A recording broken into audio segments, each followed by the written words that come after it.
Oui, on fait comme on peut, hein, on se réchauffe sur la radio africaine Yodé Siro, ta position.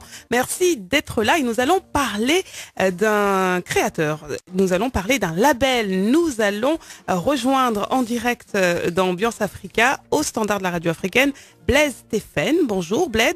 Blaise et bienvenue. Alors vous êtes originaire de Madagascar, vous êtes titulaire d'un MBA bancaire notamment et vous avez travaillé un peu en ce qui concerne vous avez de l'expérience plus de 10 ans dans les banques, la finance à l'international et vous avez décidé de créer le label Made in Africa. Alors est-ce qu'on peut en savoir un petit peu plus, Blaise ? Alors donc ce label qualité Made in Africa va permettre donc de positionner le continent africain comme un des acteurs industriels et de services dans les années à venir.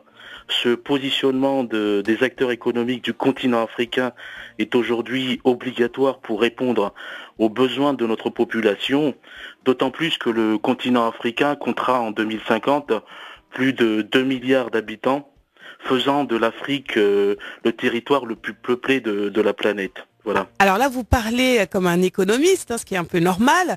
Alors pour décortiquer un peu tout ça pour nos auditeurs, qu'est-ce que c'est exactement le label qualité Made in Africa, Blaise ? Alors, ce label qualité Made in Africa va permettre non seulement de faire connaître, mais aussi de récompenser donc les producteurs et prestataires de services africains, d'imprégner la culture de fabriquer, d'acheter et de consommer africain, de valoriser les biens et services qui sont produits sur notre continent, de promouvoir et de valoriser les productions non seulement sur notre territoire, mais aussi à l'international, et de créer la marque internationale Made in Africa. C'est-à-dire que si je suis artisan ou si je crée quelque chose et que j'ai envie de le labelliser Made in Africa, il faut que je passe par votre structure, Blaise.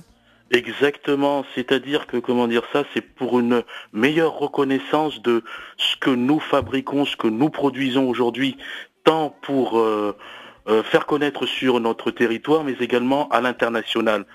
Cette démarche a été initiée aussi par la France en 2011, par la création du label Made in France.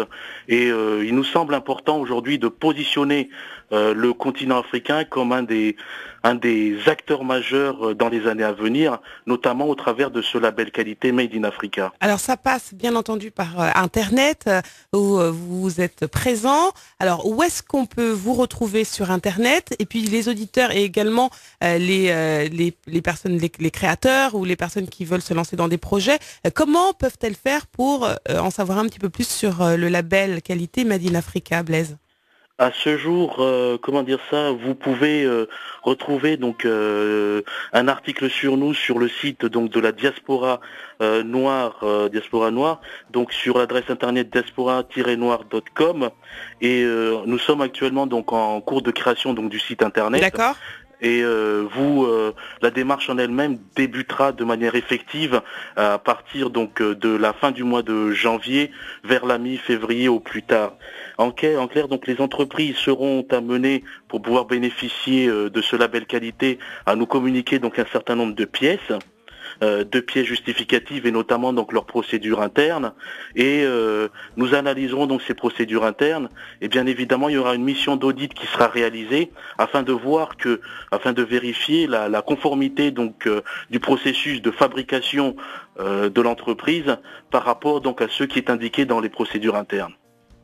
Très bien, donc on aura l'occasion, je l'espère en tout cas, de vous entendre à nouveau prochainement sur cette antenne, peut-être dans une autre émission.